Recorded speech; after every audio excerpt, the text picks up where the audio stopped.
আর 23শে জানুয়ারি আমরা সবাই জানি যে 23শে জানুয়ারি অর্থাৎ আজকে 128তম জন্ম শতবার্ষিকী এই মহান পুরুষ নেতাজি সুভাষচন্দ্র বোসের, যিনি 1897 খ্রিস্টাব্দে 23শে জানুয়ারি ওড়িশার কটক শহরে জন্মগ্রহণ করেছিলেন।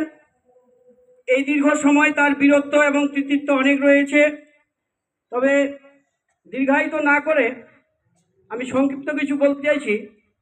তিনি যে আমাদের দেশের স্বাধীনতার সংগ্রামী হিসাবে যত রকম কৃতিত্ব দেখিয়েছেন, যার জন্য আজকে প্রত্যেকের অন্তরে তিনি রেখায়িত রয়েছেন। শেষে তিনি 1945 খ্রিস্টাব্দের 18ই আগস্ট তাইওয়ানে একটি বিমান দুর্ঘটনায় মৃত্যুবরণ করেন।